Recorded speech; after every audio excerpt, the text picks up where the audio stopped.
All right, section 5-3 is on the formal definition of antiderivative and indefinite integral.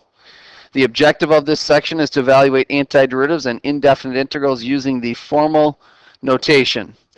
Now, if you recall, we've talked about the 4 topics of calculus that we're going to cover throughout the entire year. It's going to come down to one of 4 topics that we're always dealing with. The first was limits, and we learned that a limit is really just a y value. That's what we covered in chapter 2. The second topic was derivatives, and we learned that a derivative was just a slope, and we talked about those in chapters 3 and 4. And the third topic was definite integrals, and we were introduced to those briefly in chapter 1, and we learned those were just area under a curve. And the fourth topic was an indefinite integral, and we're going to obviously dive into that here in this section. All right, so let's start out with just a quick definition here of what an indefinite integral is. And very simply, an indefinite integral is just an antiderivative. And you've actually worked with antiderivatives already, so technically you've already seen indefinite integrals. We just haven't been using that term to describe them. So an antiderivative is just an indefinite integral. So problems like that where you were given f prime of x and then asked to find what f of x would equal, you were finding an antiderivative, or as we see here, it's the same as an indefinite integral you're evaluating. All right, let's talk about the formal notation that we're going to use. As part of the objective was to use the formal notation. Here is the indefinite integral notation. That if I want to find the indefinite integral of some function, this is the way we're going to write it. We have this integral sign, which I'll just reveal this so you can see the names of each of these. We have the integral sign there. That's actually looks kind of like a stretched out S is kind of what it's supposed to look like there. But that's the integral sign, and that means that we're going to find the indefinite integral of this function f of x, or if you will, the antiderivative means the same thing of f of x. F of x is what we call our integrand. So the function you're integrating is called your integrand. And finally, dx, we actually talked about that in the last section there. That's the differential of x. And this is the reason why we had that discussion in the last section first, because of the fact that when we write an indefinite integral in its formal notation, you'll notice that you have a function times a differential of x. That's the way we write it. So it's important you understand what exactly that represents, and how to solve problems that involve a differential times some function. All right, so that's our formal notation.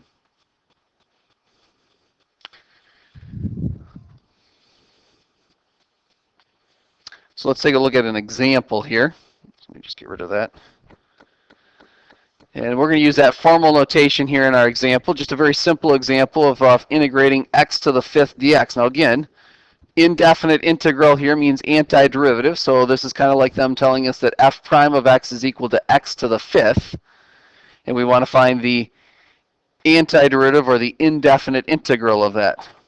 So the way that we write that, the integral of x to the 5th dx is equal to, basically all I have to do is focus on the function here. I can kind of ignore the integral sign because that's just saying find the antiderivative or the indefinite integral, and I can kind of ignore the dx, similar to the problems that you saw in the last section where they gave you dy that had some function times dx, and you basically kind of got to ignore the dx part and just focus on the function and find its antiderivative. That's the same thing we're going to do here.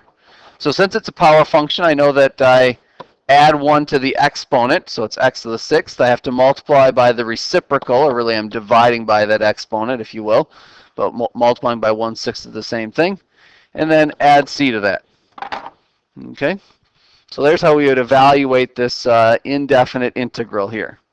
Again, the nice thing about this notation, they don't have to write down f of x, or I guess they would write down dy in this case is equal to x to the 5th dx. Rather, I just use this symbol here, and it means find the indefinite integral. Similar to how you have a notation that means find the limit, that LIM notation, or a notation that we use to indicate find the derivative, that d over dx. Means the same thing there, or it has the same idea as this. Okay? So there's the formal notation. All right. The definition, the formal definition here of an indefinite integral is this, and actually there's two ways to define this, and so we'll look at each of those. And the first definition here says this, that g of x is equal to the indefinite integral of f of x dx, or the antiderivative of f of x, however you want to read that, if and only if the following is true, that g prime of x is equal to f of x. So in other words, you can say that g of x is the antiderivative of some function as long as when you take the derivative of g, that turns out to give you f of x. Now if you think about this here carefully, this is exactly how we said you can check your answer when you believe that you've come up with an antiderivative. If you think you've got the equation that's your antiderivative, g of x, we say that the way that you check your answer over here is take the derivative of g and see if you end up with the same function that you started with over here. See if you end up with f of x. That's all that's saying. So in other words, we've done this already. The formal definition of an indefinite integral is actually what we are using as our way to check or to verify that our answer was correct. Now you can rewrite that slightly, and depending on what you're doing here, depends on which one of these definitions might be easiest for you to write or might make most sense for you to work with. The second way to write this would be to say that g of x is equal to the indefinite integral of f of x dx. Same first part, if and only if. But now instead of saying g prime, notice that we're going to replace basically g prime of x with this. This is saying the derivative, d dx, of the indefinite integral of f of x dx is equal to f of x. The integral of the, the derivative of the antiderivative of f. And this is the reason why it turns out to be equal to f of x, because of the fact that the derivative followed by an antiderivative basically gives you back what you started with. Or actually, it's the other way around, that you're first finding the antiderivative of f of x, and then you're following that up with a derivative. You're working on from the inside out there. But nonetheless, that's another way that we can write it.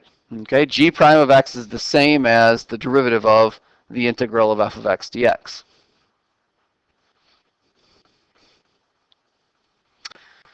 All right, here's a couple of properties here that you should know working with indefinite integrals. And in fact, some of these properties will start to sound familiar, hopefully, because of the fact that we've talked about similar properties with limits as well as with derivatives. And it turns out with indefinite integrals, we have some similar properties here. So the first one is for the indefinite integral of a constant times a function.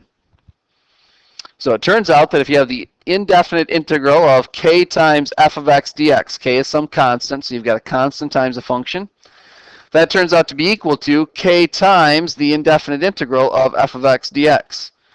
In other words, the constant can be brought out front. Just like finding a derivative, you can, that constant out in front stays out in front when we take the derivative. Same is true with a limit, and it turns out the same is true here with an indefinite integral. Okay. The second property here is for the sum of two functions.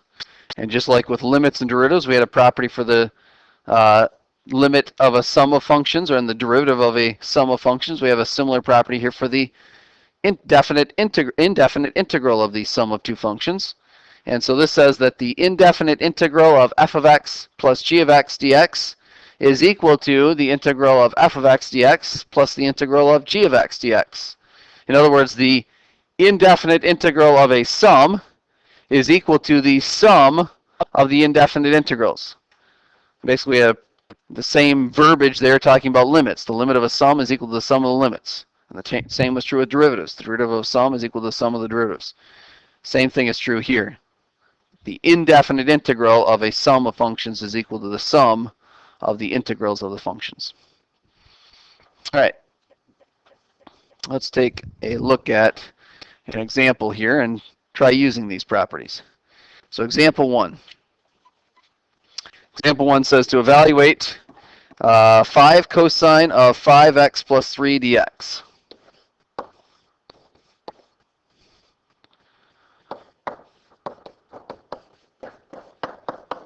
All right. So the first thing to recognize here is that I've actually got a constant times a function. So we might as well use that first property that we just looked at, that the integral of a constant times a function, the constant comes out front. And I would say probably at first that might be helpful to do that first step, but probably eventually you'll get to the point where you don't necessarily need to rewrite it. But nonetheless, the constant can come out front and basically does not affect the indefinite integral here. And now we've got the indefinite integral of cosine of 5x plus 3. Now that's a composite function. So in order to end up with this, we must have started with a composite function so that the derivative turned out to be this guy. So in order to find the antiderivative, or the indefinite integral, I've got to think of chain rule and kind of go backwards from there. All right, so the constant stays up front. And let's deal with this composite function. Now I know that chain rule says you take the derivative of the outside function first. So I must have taken the derivative of some function and ended up with cosine. So I must have started out with sine. So it must have been the sine function that I took the derivative of to get cosine. And then secondly, chain rule says that you substitute in the inside function. So the inside function that I have right here must be the same inside function that I have in my antiderivative. So this must be 5x plus 3. All right, so again, we've taken care of the first two steps of chain rule. I've taken care of the derivative of the outside function. Derivative of sine will give me cosine. I've taken care of substituting in the inside function there, the 5x plus 3. The last piece that I need to deal with is the derivative of the inside function. Chain rule says we multiply by the derivative of the inside function, but again, since we're finding the antiderivative here, instead of multiplying by that derivative, we've got to divide by the derivative of the inside, or I'm going to multiply by the reciprocal. So the inside function is 5x plus 3, its derivative is 5, so we need to divide by 5 or multiply by 1/5. And finally, we need to add c onto the end of that. Of course, anytime we find an antiderivative, we always have that constant of integration, that plus c at the end. And here we've got 5 times a 1/5, so those guys will cancel out. We end up with just sine of 5x plus 3 plus c. All right, and again, as the definition, the formal definition of an indefinite integral said, that if I'm calling this the antiderivative, we'd said that's g of x in that definition, then if I take the derivative of this, I better end up with the function that I started with. So let's just quick check that and see if that in fact is the case. So here's our check. I want to take the derivative of the following with respect to x. It's the sine of 5x plus 3 plus the c. I want to take the derivative of that and see what we end up with. So the derivative of a composite function, derivative of the outside function is cosine. Chain rule says you substitute in the inside function. That's the 5x plus 3. Then we multiply by the derivative of the inside, which is 5. And of course, the derivative of our constant there at the end is 0. So this turns out to be 5 cosine of 5x plus 3. And if you go back to what we started with 5 cosine of 5x plus 3. Now we found the derivative of it. If you wanted to find the differential, you could get the dx at the end there, but as long as we get the same function there, the same integrand, we are pretty good. All right?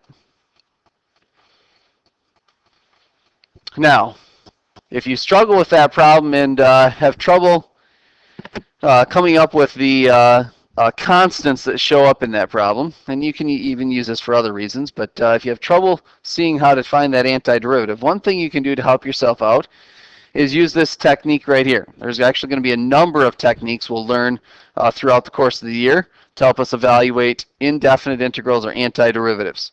Those are the ones that are not very easy to evaluate, so we need some different techniques we can use to help us do it. This is one of those. It's called a variable substitution. It's also known as a u substitution because the fact that the variable we use to substitute is u. So therefore, it's a u substitution. All right. So the way that we use a variable substitution is you use a variable substitution to make the problem easier. And basically what we're going to do is we're going to take part of the problem and replace it with just a single variable. And hopefully, and by doing so, we've made the problem easier. Obviously, if you've made the problem more difficult, then go back to the original. The goal here is to make the problem simpler, not more difficult. Okay, so if after attempting a variable substitution, you look at it and go, well, that's a lot more difficult than what I started with, then back up. Okay, so let's go back to this example that we just did and see how we could use a variable substitution to help us evaluate that. Now, the way that you use a variable substitution, at least for right now, what you're going to find works is if you have a composite function, like we have right here, cosine of 5x plus 3.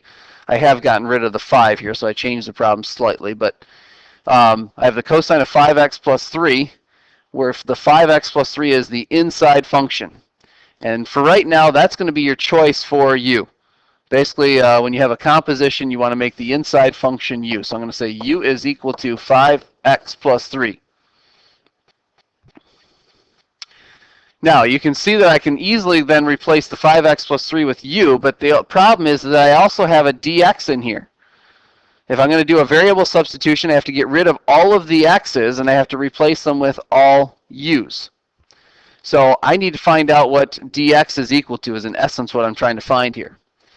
But the way to do that is to find the differential of this equation I have over here for u. So find the differential of u. du is equal to, the way you find a differential is you take the derivative of your function. Derivative of 5x plus 3 is just going to be 5 times your differential, the dx, differential of x. And again, I'm trying to find out what dx is equal to, so let's move the 1/5 over to the other side. Basically, this is fine to do as long as you're moving just a constant over to the other side. If it's not a constant, keep the u's on one side and the x's on the other side. Don't move x's from one side to the other. But there's what the value of dx turns out to be equal to. So now I could do my substitution. I could rewrite this as the integral of the cosine of, instead of 5x plus 3, that's the cosine of u, times dx, and instead of dx, I'm going to replace that with the 1/5 du. Now I'm going to use our property here that says if we have the integral of a constant times a function, I can bring the constant out front, so that's the integral of, or 1/5 the integral of cosine of u times du. And now at this point, before you start integrating, stop and look at this and determine whether you've simplified the problem or not. If you go back to the original, is it easier to integrate cosine of 5x plus 3, or is it easier to integrate the cosine of u? If you've made the problem simpler, then continue on. Find the antiderivative and be done with this. If you've made it more complex, then go back to the original. But we've definitely simplified this. I know the antiderivative of cosine of u. That is, I know that to get a function whose derivative is cosine, I must have started with sine. And with an antiderivative, we always, of course, have our plus c at the end. The only thing that I have a problem with this answer is that I started out with an equation that was in terms of x. I end up down here with an answer that's in terms of u. So I need to replace u with what it's equal to, but up here I told you u is equal to 5x plus 3. So we can just simply substitute that into our answer down here, and we'd end up with 1/5 the sine of 5x plus 3 plus c. Okay? Again, if you're having trouble with seeing where this 1/5, those constants show up, the nice thing about this process is realize that the 1/5 just showed up right here. I didn't have to really try to figure out where the 1/5 is going to come from. It just showed up in the problem, and so it automatically brings that in by using a u substitution like this. Okay? We'll use that on the next example here. Look at example 2. Example 2 says to integrate 7x plus 4 to the 9th.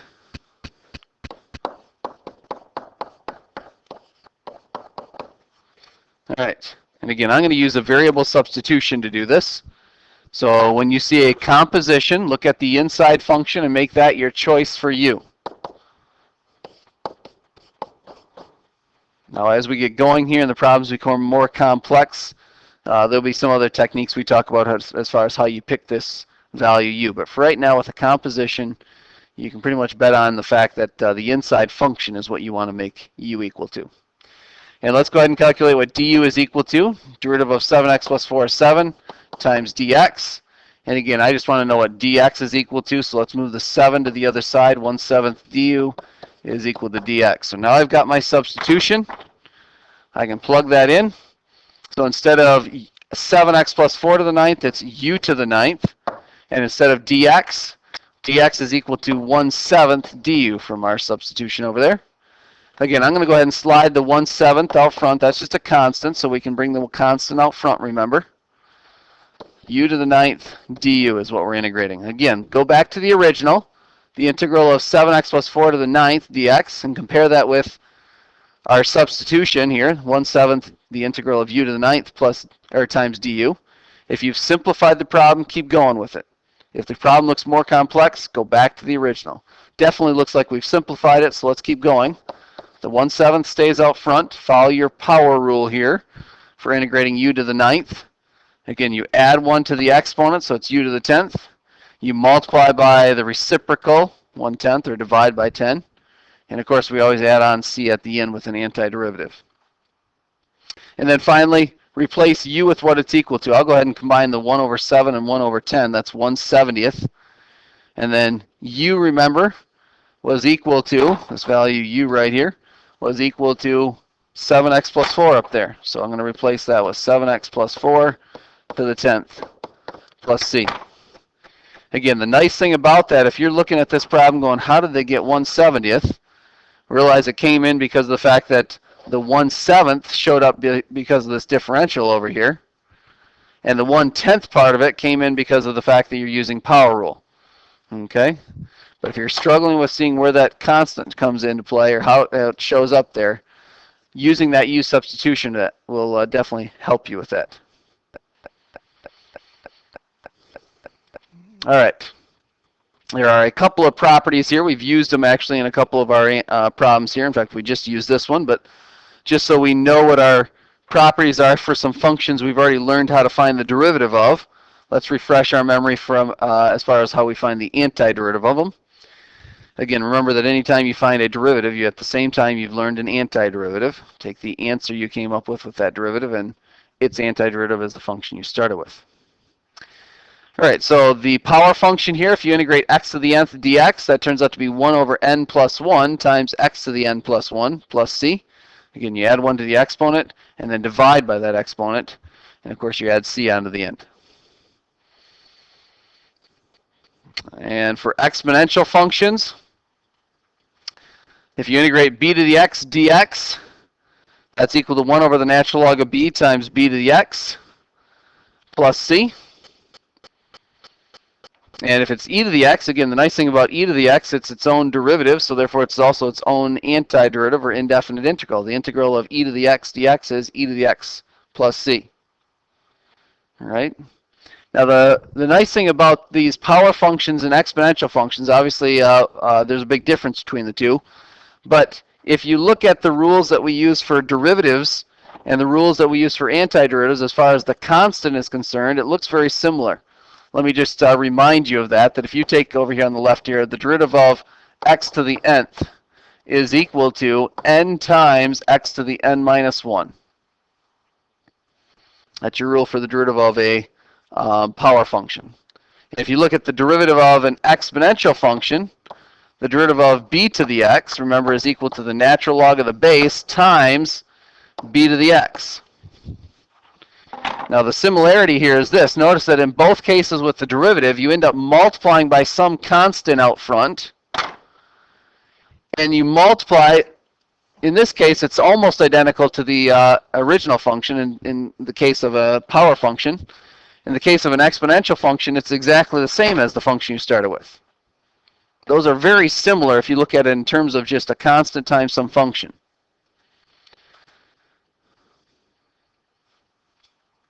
Now, if you look at the antiderivatives, it's very similar as well.